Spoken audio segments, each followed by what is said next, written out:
3 months before the meeting on Nexus Prime, Admiral Lee Dong-hyun stood in a place that did not officially exist.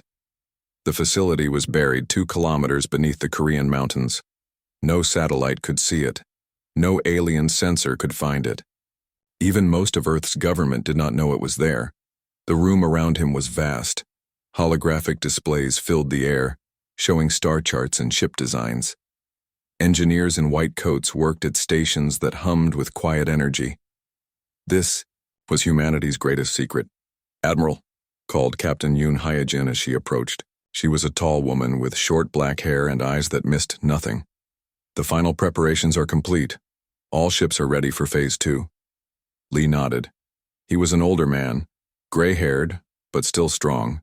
He had spent 30 years preparing for this moment. "And the decoy fleets?" "Performing perfectly," Captain Yoon replied.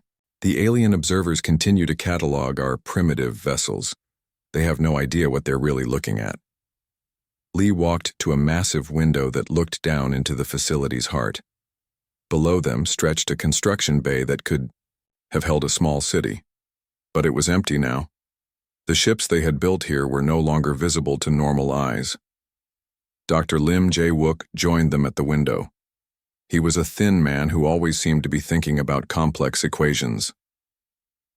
"The dimensional storage fields are stable," he reported. 17,000 vessels safely hidden from all forms of detection. "Tell me again how this works," Lee said. He understood the basics, but the science still amazed him. Dr. Lim activated a small holographic projector. The image showed a cross-section of space-time, with strange folds and pockets in the fabric of reality. "Traditional physics says you cannot hide something as large as a starship," he explained. "But traditional physics assumes only 3 dimensions of space. We learned to access the 4th spatial dimension from studying alien wrecks we found in the outer system." Lee remembered those early discoveries. Alien ships that had crashed on dead worlds millions of years ago. Most were too damaged to be useful, but human scientists had learned to think differently than their alien counterparts. "The aliens always improved on their existing technology," Dr. Lim continued. "They made their engines more efficient, their weapons more powerful, their hulls stronger, but they never questioned the basic principles."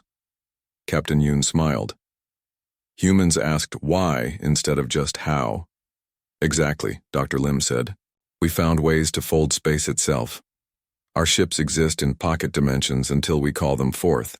To any outside observer, they simply do not exist." Lee had seen the first tests.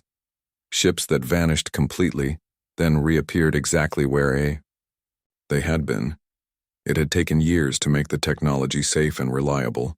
"But the dimensional storage was just the beginning," Dr. Lim said, his eyes lighting up with excitement. "Once we could hide our ships, we could hide our research. We built manufacturing facilities in pocket space. We tested weapons that bend reality itself." The Admiral turned from the window. "Show me the latest reports from our observers." Captain Yoon activated her data pad. Holographic images filled the air around them.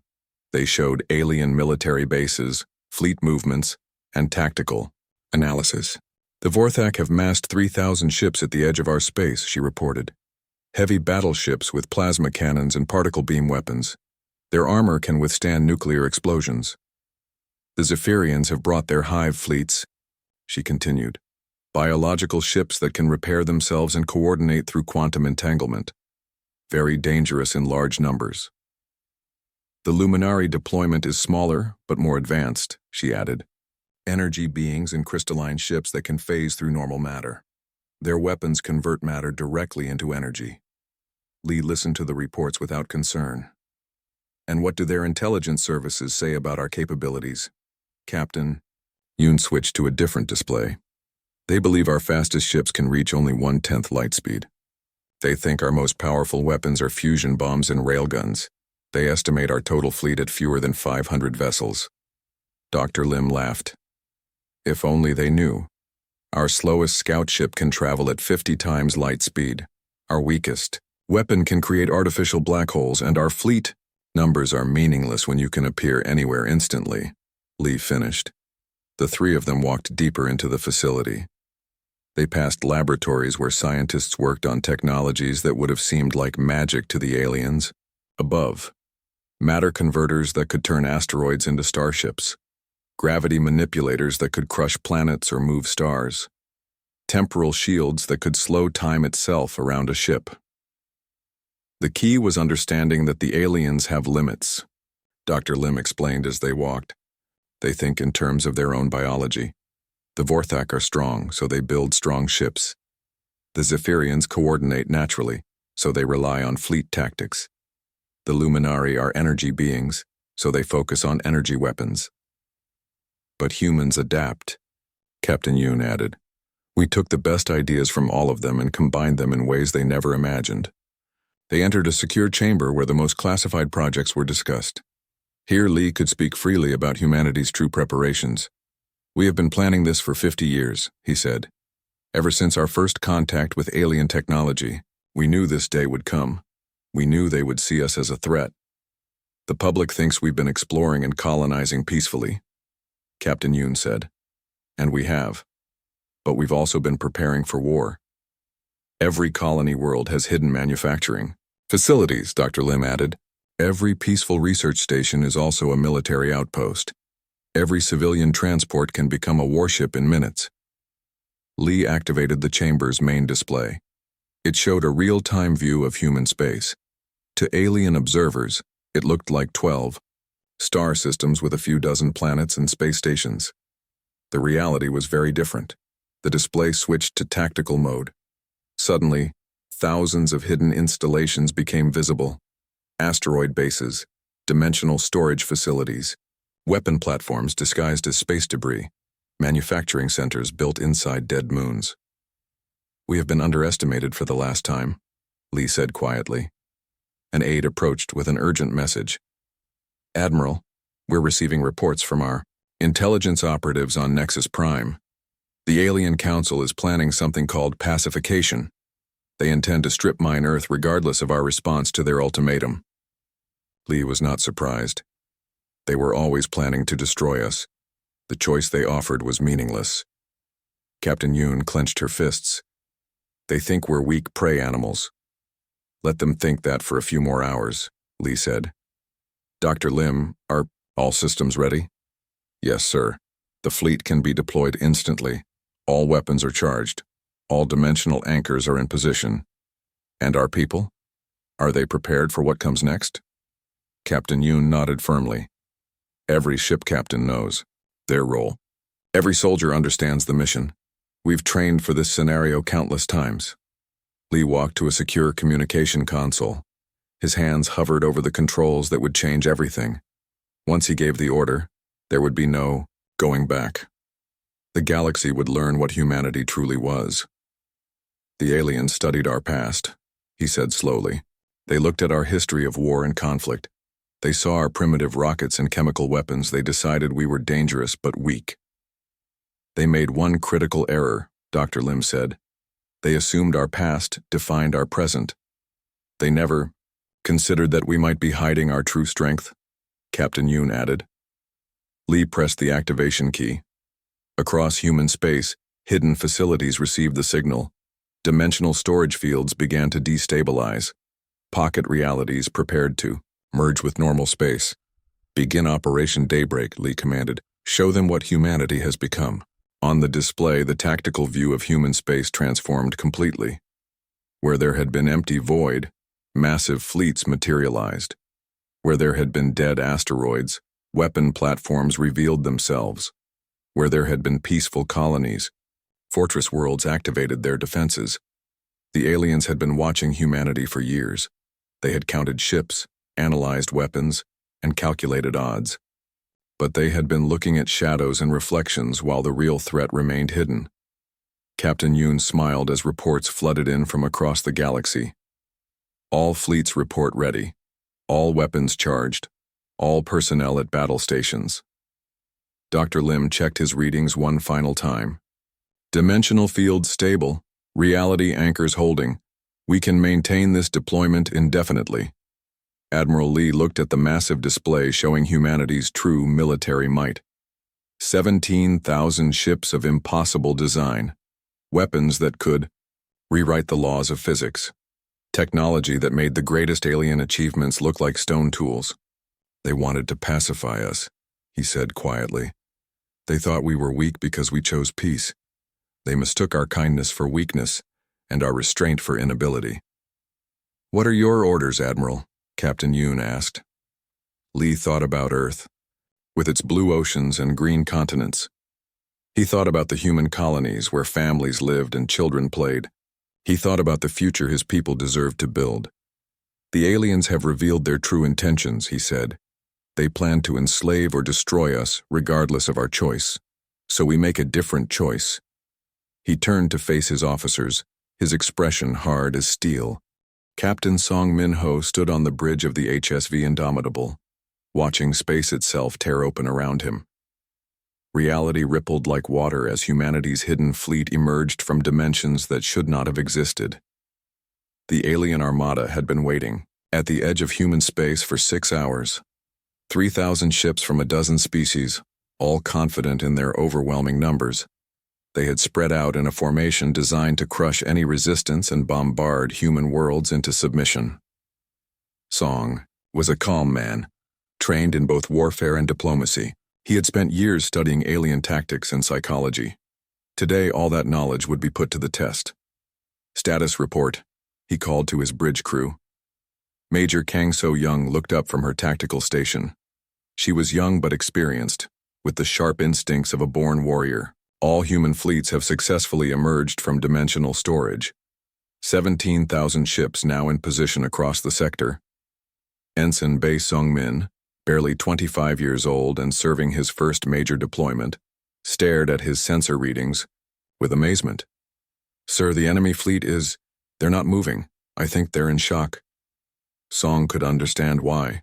The aliens had expected to face a few hundred primitive human vessels. Instead, they found themselves surrounded by ships that seemed to bend light itself. The human fleet had appeared instantly, materializing from nowhere like ghosts becoming real. "Open a communication channel to all enemy vessels," Song ordered. "Let's give them one chance." The main display activated, showing Song's image being broadcast to every alien ship in the sector. He could see the fear in their compound eyes, the confusion in their reptilian faces, the desperate calculations in their energy being forms. "I am Captain Song Min-ho of the Human Defense Fleet," he began, his voice calm and professional. "You came here expecting to find weak prey. You studied our past, not our present. You mocked our strength while we studied your weaknesses. No." The enemy flagship, General Thex, roared in confusion. "Impossible! These ships do not exist. Our sensors detected nothing." Song continued his broadcast. "For 50 years we have watched you. We learned from your technologies, your tactics, your mistakes. We prepared for this day while you saw only what we wanted you to see." Queen Zis's chittering voice cut across the communication channel. "Deception, trickery. You are still the same primitive animals we cataloged." "Surrender now," Song said, ignoring the insults. "Accept defeat with honor, and we will show you the mercy our ancestors never received. Continue this path and face the consequences of your arrogance." The alien response was immediate and predictable. General Thex's massive voice boomed across space. "All ships, attack formation, destroy these human pretenders." Major Kang looked at Song with raised eyebrows. "They refused, Captain." "I expected nothing else," Song replied. "Their pride will not let them retreat." "Ensign Bay, what are our numbers compared to theirs?" Bay checked his displays. "They outnumber our visible fleet 50 to 1, sir." Song smiled grimly. "Then let's even the odds. All ships execute pattern Delta. Show them what human innovation looks like." Across the battlefield, the human fleet began to move. But they did not move like normal ships. They phased in and out of reality, appearing and disappearing like flickering lights. They moved at impossible speeds, turning space itself into their highway. The aliens fired first. Massive plasma beams and particle weapons lit up space with deadly energy. But the human ships were no longer where the weapons were aimed.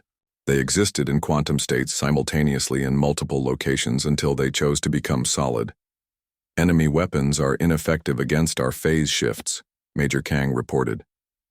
Their targeting systems cannot lock onto us. Return fire, Song ordered. Weapons free. The human response was unlike anything the galaxy had ever seen. Instead of energy beams or projectiles, the human weapons reached into the fundamental forces of reality itself. Matter conversion beams turned enemy ships into pure energy. Gravity manipulators created artificial black holes that swallowed entire squadrons. Temporal weapons slowed time around target vessels until they became sitting targets for conventional attacks. Ensign Bay watched in awe as alien dreadnoughts simply ceased to exist. Captain, their armor. It's useless against our weapons. They built defenses against conventional warfare, Song explained calmly. Energy shields, reactive armor, redundant systems. But you cannot armor against weapons that change the rules of physics. On the alien flagship, panic spread through the command center. Their most advanced vessels were being destroyed faster than their sensors could track. General Thex's tactical officers reported impossible readings. Sir, the human weapons are creating localized space-time distortions, one reported. They're not just destroying our ships, they're erasing them from existence. Our plasma cannons cannot penetrate their phase shields, added another. It's like they exist and don't exist at the same time. General Thex roared in frustration. Activate the planet killer. Target their homeworld directly. The alien flagship began to reveal its ultimate weapon. A massive array of crystal formations emerged from its hull, each one the size of a city building. Energy began to build between them, power enough to crack a planet's crust. Captain, Major Kang called urgently. Enemy flagship is charging a planet killer weapon. Target appears to be Earth. Song's calm expression hardened. The aliens were about to threaten his homeworld, his people, his family. This crossed a line that could not be uncrossed. All ships priority target, he commanded. That weapon does not fire. But the alien flagship was protected by layers of shields and thousands of escort vessels. A direct assault would take time they did not have. The planet killer would be ready to fire in minutes. Major Kang, prepare the Indomitable for emergency phase transition, Song ordered. Sir? She asked, confused. We're going inside their ship, Song said simply. Ensign Bay's eyes went wide. Captain, phase transitioning into solid matter. The energy release could destroy us along with them. Not if we do it right, Song replied. Major, activate the reality bomb, set it for controlled detonation. Major Kang's hands hesitated over the controls. Sir, a reality bomb inside their flagship. You're talking about creating a localized supernova. Exactly. Song looked at his crew with steady eyes. Sometimes the greatest strength is knowing when to sacrifice for others. Ensign, send a message to Admiral Lee. Tell him Phase 1 is complete. Then why? Indomitable began to glow with impossible energies. The ship's hull became translucent as it prepared to phase directly through matter. Around them, the rest of the human fleet intensified their attacks, trying to give Song's ship the opening it needed. Phase transition in 10 seconds, Major Kang announced. Song activated the ship-wide communication system. All hands, this is the captain. We are about to perform the most dangerous maneuver in human military history. We will phase directly into the enemy flagship and detonate a reality bomb in their weapon core. He paused, looking around at his bridge crew. These young people who had trusted him with their lives. We do this not for glory or conquest, he continued. We do this to protect our families, our worlds, our future. Today we show the galaxy what human courage looks like. Phase transition in 3, 2, 1. The Indomitable disappeared from normal space-time. For a moment, it existed in the space between dimensions, racing toward the alien flagship at the speed of thought. The enemy sensors detected nothing. Their shields registered no impact. To them, the human ship had simply vanished. Song felt the strange sensation of existing in multiple realities at once.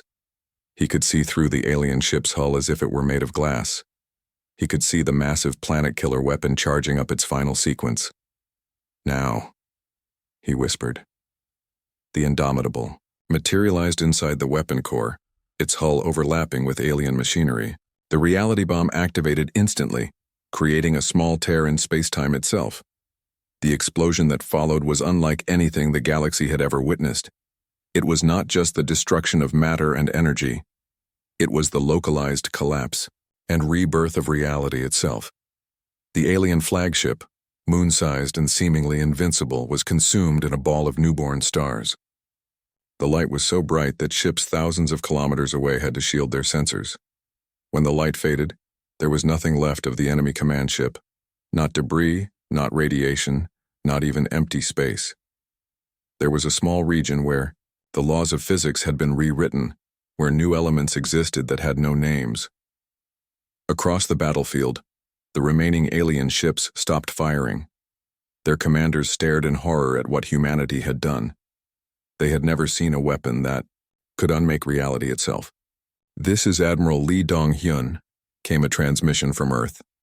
"All alien vessels, you have seen what happens when you threaten our worlds. Surrender now, or join your flagship in oblivion." One by one, the alien ships powered down their weapons. The mighty Armada that had come to pacify humanity now drifted in space, defeated and demoralized. Major Kang's voice came across the communication channels, transmitted from an escape pod that had somehow survived the reality explosion. "This is Major Kang So-young. Captain Song Min-ho died as he lived, protecting others. His sacrifice will not be forgotten." The first battle was over. Humanity had won through courage, innovation, and sacrifice. But across the galaxy, other alien, Commander Park Tae-ho walked through the crystal halls of Nexus Prime. His black boots made soft sounds on the smooth floor. The walls around him glowed with a soft blue light. This was the most important place in the galaxy. Here, the great alien races made decisions that affected billions of lives. Today was different. Today, they would decide what to do with humanity. Park adjusted his dark blue uniform. The fabric felt heavy on his shoulders. Behind him walked Dr. Kim Nari, a woman with sharp eyes and graying hair. She carried a datapad filled with information about Earth and its people. Next to her was Ambassador Choi Woo-jin, an older man who had spent years learning alien languages and customs. "Remember," Choi said quietly, "we must stay calm no matter what they say." Park nodded. He had been a soldier before becoming a diplomat. He knew how to control his emotions, but today would test him like never before. They entered the Great Council chamber.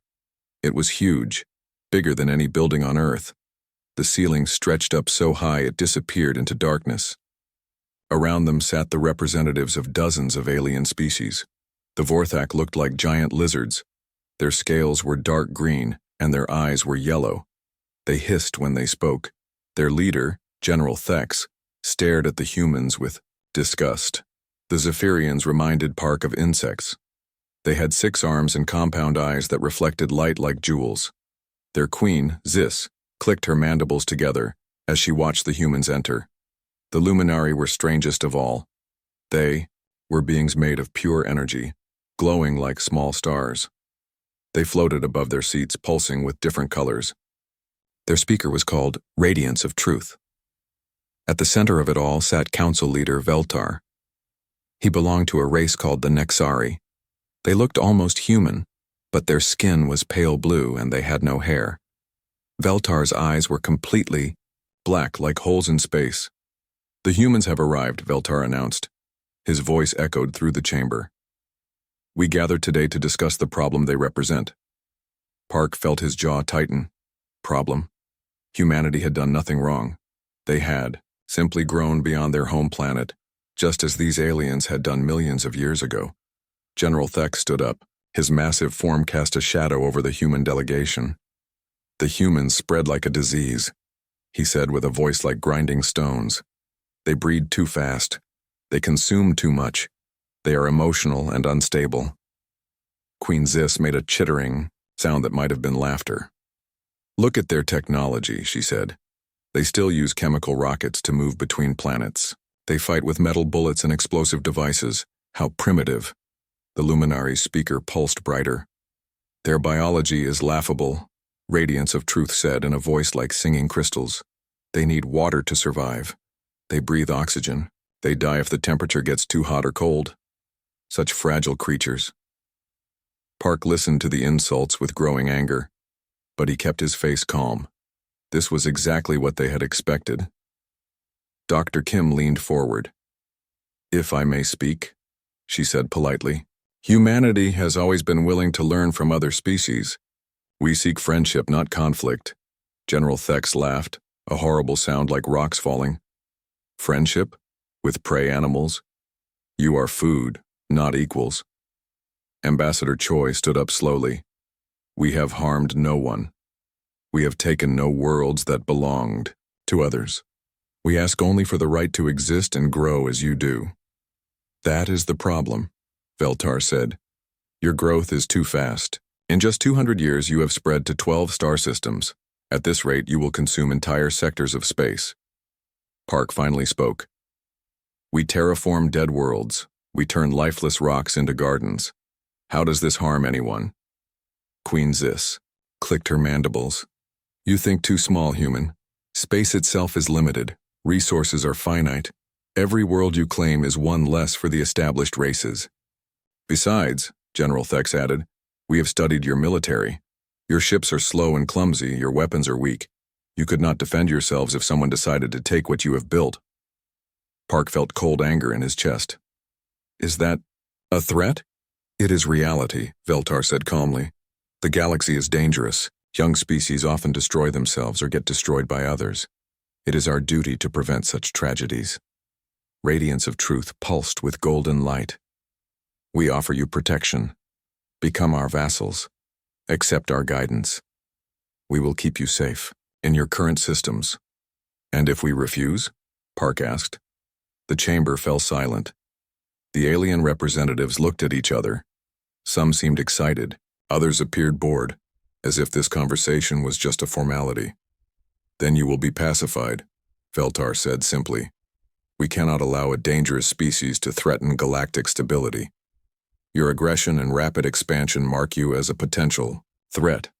"Aggression?" Dr. Kim stood up, her calm mask finally slipping. "We have never attacked anyone." General Thex leaned forward. "You consume worlds.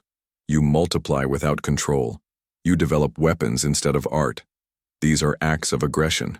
Park realized the truth. It didn't matter what humanity did or said. The aliens had already decided.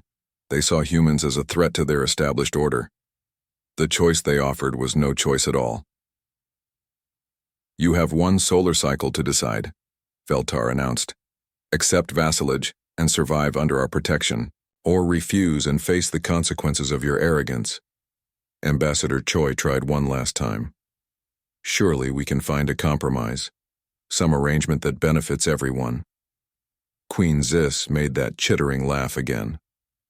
"What could you possibly offer us? Your primitive technology, your emotional instability, your short lifespans?" "We offer nothing," General Thex said with finality. "We simply choose to allow you to exist. That should be enough." The session was over. Park could see it in their alien faces. The decision had been made before the humans ever arrived. This had all been theater, a show of mercy they could point to later.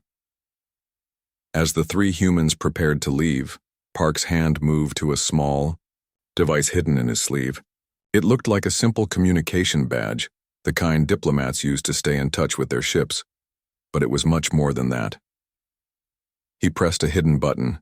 The device sent out a quantum signal that would reach Earth instantly, traveling through dimensions that normal sensors could not detect. The message was simple. Protocol Omega-7. They took the bait. As they walked back through the crystal halls, Dr. Kim spoke quietly. "Did you send it?" Park nodded. "It's done. Now we wait." Ambassador Choi looked worried. "Are you sure about this plan? If it fails?" "It won't fail," Park said with quiet confidence. "They think they know everything about us. They studied our old ships, our public technology, our official military reports. They see exactly what we wanted them to see. Dr. Kim smiled for the first time since arriving on Nexus Prime. They mocked our strength without ever understanding what strength means. Behind them, in the council chamber, the alien representatives continued their meeting. They discussed how to divide up human space after the pacification. They argued about which species would get which Earth colonies. They made plans for mining operations on the human homeworld. General Thex was particularly excited about Earth's water resources. Queen Zis wanted to study human genetics to understand their rapid reproduction. The Luminari spoke of harvesting human emotional energy for their research. None of them noticed the small quantum signature that Park's device had left behind. None of them detected the microscopic sensors now scattered throughout their most secure facility. None of them realized that every word they spoke was being recorded and transmitted to a location they could never imagine. On Earth, in a hidden facility deep beneath the mountains of Korea, Admiral Lee Dong-hyun received Park's message. He looked at the quantum transmission log and smiled. "Begin Phase 2, he told his staff. "Our enemies have revealed themselves. Now we show them what humanity really is." The trap was set. The aliens had walked into it perfectly. Soon, the galaxy would learn that humanity's greatest strength was not their technology or their numbers. It was their ability to let others underestimate them until it was too late. General Han Yu-jin watched the tactical display in the command center on Earth. Red dots representing alien military bases flickered and disappeared across the galaxy map. Each vanishing light meant another successful strike by human forces. "Report from the Vorthak home system," called out his aide. "Commander Oh Ji-hoon's team has disabled all orbital defenses without harming civilian populations." Han nodded grimly. He was a tall man with gray hair and scars from old battles. He had spent his life learning that the greatest victory was winning without becoming monsters. "What about the Zephyrian hive worlds?" he asked. "Secured," came the reply. Dr. Shin Yun-seo's psychological warfare broadcast caused 3 queens to surrender voluntarily. The others are negotiating terms. Han looked at the display showing human forces appearing simultaneously across dozens of star systems. This was not a single battle anymore. This was a coordinated assault on every major alien military installation. In known space, the aliens had made a critical mistake. They had assumed humans would fight like they did, with massive fleets meeting in open space. Instead, humanity had chosen to strike everywhere at once, using their dimensional technology to appear behind enemy lines. "Sir," called out Lieutenant Park from the communications station. "We're receiving reports from all sectors. Human forces are encountering the same pattern everywhere." "Explain," Han ordered. "The aliens are shocked by our technology, but that's not what's breaking their resistance. It's our rules of engagement. We're protecting their civilians and treating prisoners with dignity. They don't understand it." Han smiled slightly. This was exactly what he had hoped for. "Show me the feed from the Vorthak homeworld." The main screen switched to a real-time transmission from the Vorthak capital city. Human soldiers in advanced armor moved through the streets, but they were not conquering. They were helping. A human medic knelt beside a wounded Vorthak civilian, treating injuries caused by falling debris from the military installations above. Another soldier was directing alien families to safety shelters. A human engineer worked alongside Vorthak technicians to restore power to a hospital. "They expected us to be like them," Han said quietly. "They thought victory meant domination and cruelty. They don't know how to respond to an enemy who shows mercy."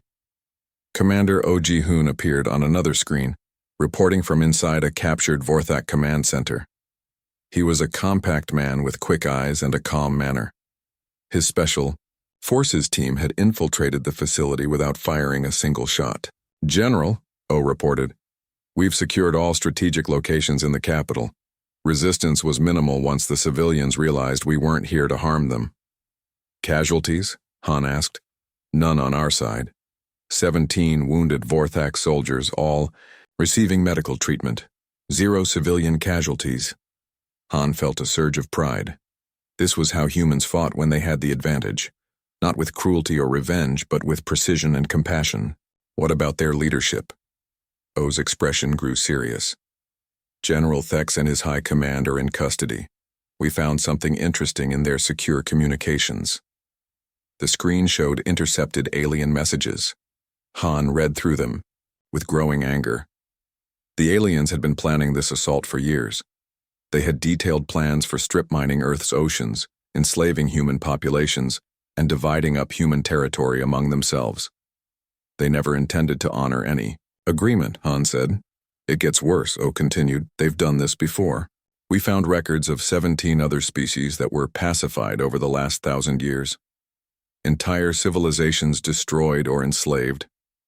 Dr. Shin Yun-seo's voice came through from another channel. She was an expert in alien psychology, currently broadcasting to Zephyrian populations across their empire. General Han, she said, the psychological profiles are consistent across all species. They genuinely believed they were the superior races destined to rule the galaxy. They saw other species as resources to be harvested. And now? Han asked. They're experiencing something they've never felt before, Dr. Shin replied. Defeat by what they considered an inferior species. But more than that, they're seeing mercy from an enemy who has every right to destroy them. Han switched the display to show multiple sectors simultaneously. Everywhere, the pattern was the same. Human forces overwhelmed alien defenses with impossible technology, then immediately began providing humanitarian aid. On the luminary energy worlds, human engineers were helping repair damaged crystal cities. In Zephyrian space, human doctors treated wounded aliens alongside their own species. Throughout the galaxy, humanity was demonstrating something the established powers had never seen. Sir, called out the communications officer, we're receiving surrender requests from 47 different alien governments. They're asking for terms. What kind of terms are they expecting? Han asked. Tribute payments, territorial concessions, slave labor quotas, the usual demands of conquest. Han shook his head. These aliens still didn't understand what they were dealing with. Open a channel to all alien leaders, he ordered. It's time they learned what human victory looks like. The massive display activated, showing Han's image being broadcast to alien governments across the galaxy, in the command centers of defeated fleets, in the palace halls of alien rulers, in the hive chambers of insect queens. They watched and listened. I am General Han Yu-jin of Earth Defense Command, he began. Your military forces have been defeated. Your weapons are disabled. Your fleets are scattered. He paused, letting the reality sink in. Across the galaxy, alien leaders prepared for the demands they expected. Occupation, slavery, the usual fate of the conquered. However, Han continued, humanity does not seek to rule you. We have no interest in your worlds or your resources. We want only one thing: justice for the crimes you have committed. The alien leaders looked confused. This was not how conquest was supposed to work. We have found evidence of your true plans, Han said, his voice growing harder. You never intended to honor any agreement with humanity. You planned to strip our worlds bare and enslave our people. Worse, you have done this to 17 other species over the last millennium. Images appeared on the display. Extinct civilizations, destroyed worlds, the records of genocide that human forces had discovered in alien databases. This ends now, Han declared. Your era of domination is over, but we will not replace it with our own tyranny. Commander O appeared beside Han on the transmission. We are releasing all evidence of your war crimes to every species in the galaxy. The oppressed races you have controlled will judge you, not us. Dr. Shin's voice joined the broadcast. We are also sharing our defensive technologies with all species that wish to remain free. No one will ever again face extinction because they lacked the power to defend themselves. The alien leaders began to understand. Humanity was not just defeating them militarily. They were dismantling the entire power structure that had ruled the galaxy for millennia. But, Han said, his voice becoming gentler, we offer you a choice. The same choice you offered us, but with honor this time.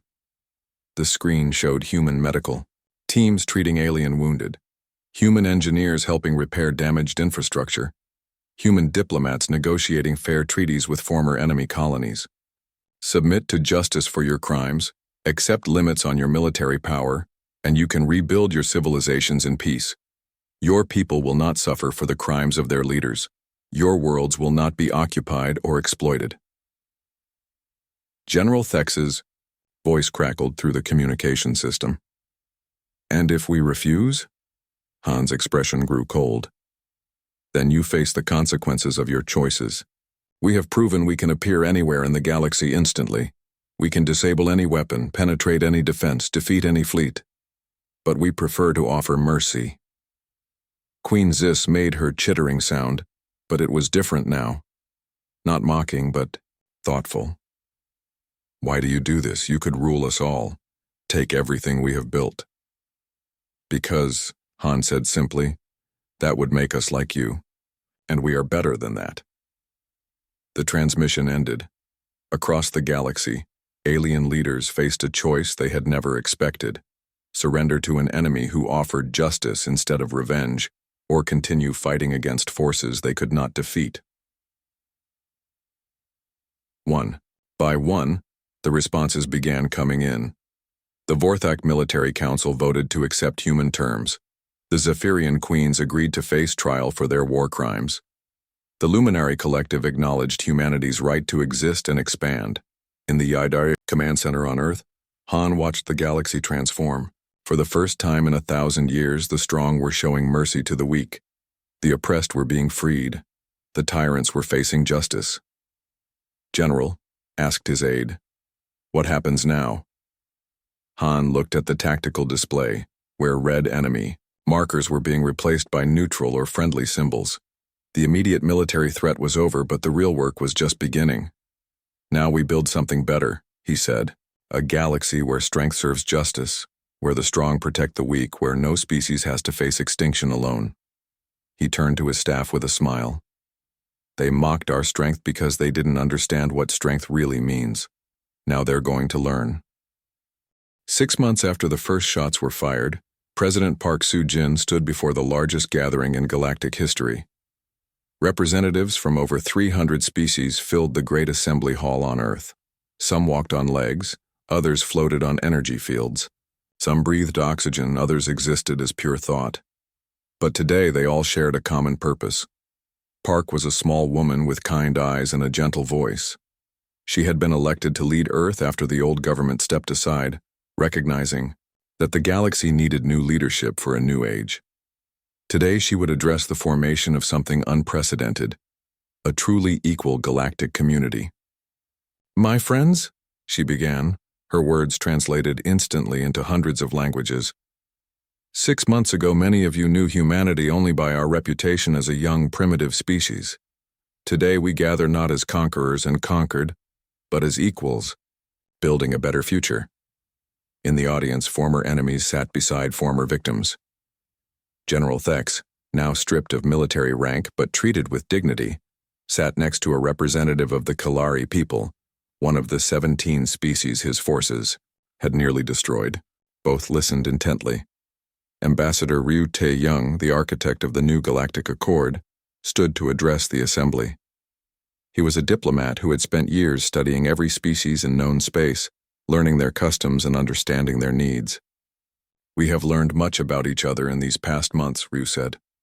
The Vorthak, who seemed so cruel, were driven by the fear that their homeworld's resources were running out. The Zephyrians expanded aggressively because their biology demanded constant growth. The Luminari believed in their own superiority because no one had ever challenged their assumptions. He gestured to the mixed crowd around him. But we have also learned that when fear is replaced with hope, when scarcity becomes abundance, when superiority gives way to cooperation, even the most different species can work together. Fleet Admiral Kim Jun-ho watched from the military section. He had replaced Admiral Lee after the older man stepped down to become a civilian advisor. Kim was younger, more optimistic about the galaxy's future, but still vigilant against those who might threaten peace. The military situation is stable, he had reported to Park earlier. The joint patrol fleets are working better than expected. human ships operating alongside reformed Vorthak vessels, Zephyrian scouts coordinating with Luminari energy platforms. Former enemies are learning to trust each other. Now, as he watched the assembly, Kim felt proud of what they had accomplished. The galaxy's military forces were no longer tools of oppression, but protectors of peace. Dr. Shin Yun-seo stepped forward to present her findings from months of studying galactic psychology. "We have discovered something remarkable," she announced. "The old Galactic Council ruled through fear and division. They convinced species that resources were limited, that expansion meant conflict, that strength could only come through domination." The audience leaned forward, interested in her conclusions. "But this was a lie," Dr. Shin continued. "The galaxy is vast beyond imagination. There are billions of dead worlds that could be terraformed, countless asteroids rich in minerals, entire star systems with no native life. Scarcity was artificial, created to maintain control." She activated a holographic display showing the true extent of available resources. With human dimensional technology shared freely, with Vorthak engineering skills, with Zephyrian biological expertise, with luminary energy manipulation, we can create abundance for everyone. President Park returned to the podium. "This is why we fought," she said quietly.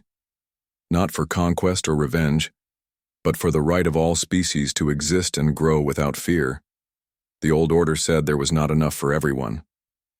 We say there is enough for everyone to thrive." In the audience, Queen Zis spoke up, her voice carrying the authority of her reformed government. "Humanity could have destroyed us all. Your weapons are beyond our understanding. Your technology makes our greatest achievements look primitive. Why show mercy to those who showed you none?" Park's expression grew thoughtful. "Because mercy is not weakness. It takes great strength to choose forgiveness over revenge, cooperation over domination, building over destroying." She looked around the vast assembly hall, at the hundreds of species who had once been enemies or strangers. The old council mocked humanity's strength because they measured it wrong.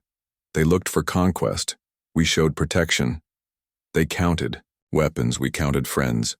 They planned for war. We prepared for peace. Ambassador Ryu activated another display, this one showing the new governmental structure they were creating.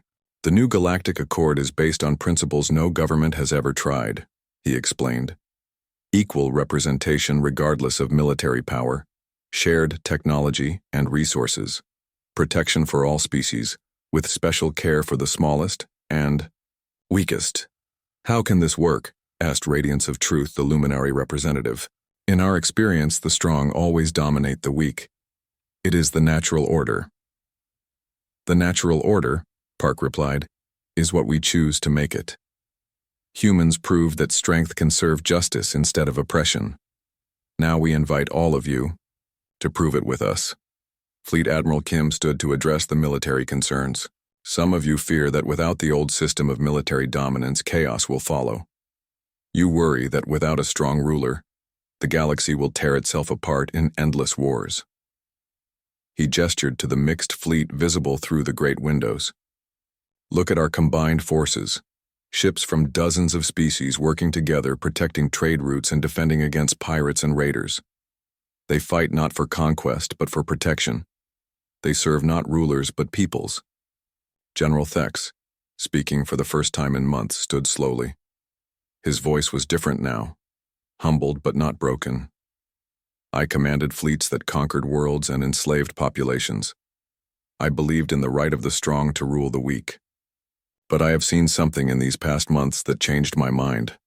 He looked directly at President Park. "I have seen humans protecting those who tried to destroy them. I have watched human doctors treating Vorthak wounded while our own leaders abandoned us. I have witnessed strength used for protection instead of oppression." His words carried across the assembly hall. "If an old warrior like me can learn to serve peace instead of war, then perhaps this new galaxy you envision is possible."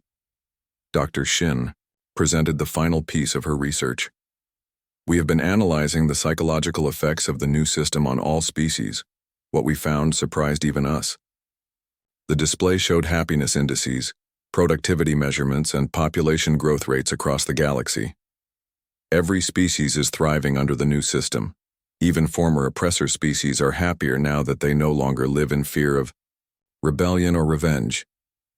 The Vorthak homeworld is being terraformed with help from human and Zephyrian bioengineers. The Luminari are teaching energy manipulation to species they once ignored.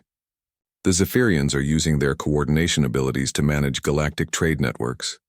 President Park stood for her closing remarks. 6 months ago, representatives of the old council told us we were too weak to survive, too primitive to matter, too emotional to be trusted with our own fate. She smiled, looking out at the vast assembly of species working together.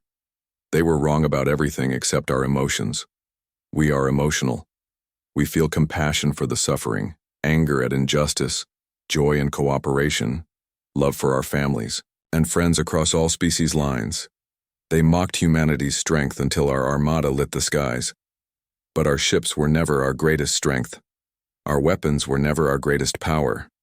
She gestured to the mixed crowd around her, former enemies now working together, former victims now free to build their own futures. Our greatest strength is our refusal to become the monsters we fight. Our greatest power is our ability to see in others what they cannot see in themselves. Our greatest weapon is hope for a better tomorrow. The assembly erupted in sounds of approval. Cheers, chittering, harmonic humming, and energy pulses that represented joy across dozens of species. Fleet Admiral Kim looked out at the combined fleets protecting Earth's space. Human vessels with their dimensional drives worked alongside reformed Vorthak destroyers. Zephyrian bioships coordinated with Luminari energy platforms. Former enemies had become allies. Former oppressors had become protectors. Admiral asked his aide, "What happens now? The galaxy is at peace, the old threats are gone. What do we do with the most powerful military force in known space?" Kim smiled as he watched a group of mixed-species children playing in the observation deck, their parents from worlds that had been at war just months before. Now we keep the peace and explore the unknown. The galaxy is vast, and there are still species out there who have never known freedom. He turned from the window with determination in his eyes. We showed the galaxy what human strength looks like when pushed to war. Now we show them what it looks like when dedicated to peace. President Park's final words echoed through the assembly, hall and across the galaxy. They had mocked humanity's strength, never realizing that true strength isn't the power to destroy. It's the wisdom to choose not to. It's the courage to build instead of breaking, to protect instead of conquering, to hope instead of fearing. Today we begin a new age, not the age of human dominance but the age of cooperation.